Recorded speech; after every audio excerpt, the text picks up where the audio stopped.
ఒక పెద్ద అడవిలో అనేక జంతువులు కలిసిమెలిసి జీవించేవి. కానీ అందులో ఒక ఏనుగు మాత్రం ఒంటరిగా ఉండేది. దాని పేరు గజేంద్రుడు.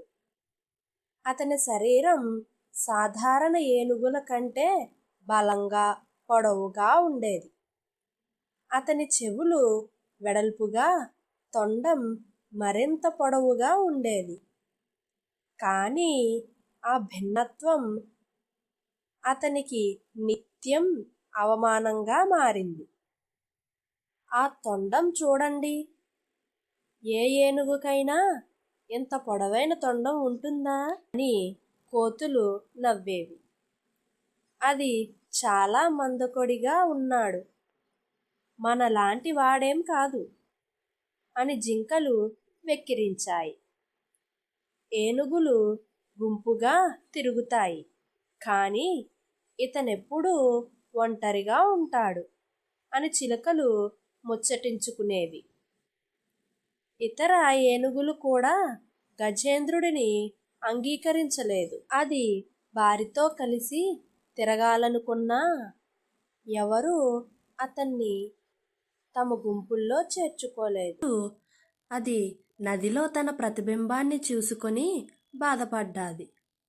నేను చాలా పెద్దగా ఉన్నాను, అందుకే నన్నెవరూ అంగీకరించడం లేదు అని మనసులో అనుకున్నది. ఒకరోజు మధ్యాహ్నం భయంకరమైన మంటలు వాసన వచ్చింది. అడవి చివర్లో ఉన్న పొడి చెట్టుకు మంటలు అంటుకున్నాయి. ఎర్రటి అగ్ని తరంగాలు చెట్లను లాక్కుంటూ ముందుకు సాగుతున్నాయి. వెంటనే గజేంద్రుడికి ఎక్కడో అగ్ని ప్రమాదం జరిగినట్లు అనిపించింది. అందరూ పరిగెత్తండి, మంటలు వస్తున్నాయి అని ఒక చిలుక కేక వేసింది. అప్పుడు వెంటనే పక్షులు గగనంలోకి ఎగిరాయి. కోతులు చెట్లపైకి ఎక్కాయి. చిరుతలు, జింకలు అడవి చివరికి పరిగెత్తాయి. కానీ చిన్న జంతువులు, కుందేలు, కోతి పిల్లలు మంటల్లో చిక్కుకుపోయాయి. అవి భయంతో కేకలు పెట్టాయి. ఆ కేకలు గజేంద్రుడి చెవిలో పడడంతో అతని హృదయం తల్లడిల్లింది. ఇవేవీ తప్పించుకోలేవు, నేను ఏదైనా చేసి వాటిని రక్షించాలి అని అనుకున్నాడు గజేంద్రుడు.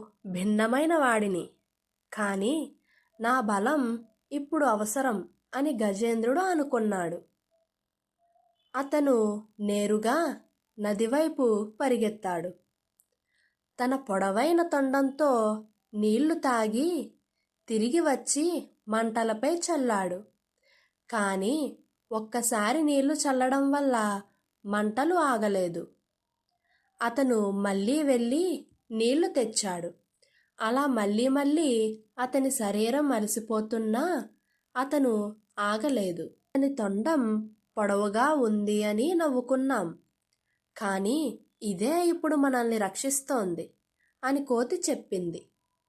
ఇతర ఏనుగులు కూడా అతని ధైర్యాన్ని చూసి ఆశ్చర్యపోయాయి. అవి కూడా తమ తొండాలతో నీటిని తీసుకుని మంటలను ఆర్పడానికి సహాయం చేశాయి. కొంతసేపటికి మంటలు అదుపులోకి వచ్చాయి. అడవి మళ్ళీ నిశ్శబ్దంగా మారింది. అందరూ గజేంద్రుడిని గౌరవంగా చూశారు. నిన్నటి వరకు అతని ఆకారాన్ని చూసి ఎగతాళి చేశాం, కానీ అదే బలం మనల్ని రక్షించింది అని అందరూ అంగీకరించారు. నీ తొండం అద్భుతమైనది అని చిలుక ప్రశంసించింది. నువ్వు నిజమైన అడవి రక్షకుడివి అని సింహం గర్జించింది. పడేలా చేశావు అని ఇతర ఏనుగులు గజేంద్రుడిని తమ గుంపుల్లో స్వీకరించాయి. గజేంద్రుడు చిరునవ్వు చిందిస్తూ, నేను పెద్దగా ఉన్నాను, కానీ అది నా బలంగా మారింది అని తన మనసులో అనుకున్నది. ఆ రోజు నుంచి అతను ఒంటరిగా కాకుండా అడవి అంతా అతనికి తోడుగా నిలిచింది. ప్రతి ఒక్కరిలో ఒక ప్రత్యేకమైన శక్తి దాగి ఉంటుంది. ఎవరిని వారి ఆకారాన్ని చూసి చిన్నచూపు చూడకూడదు.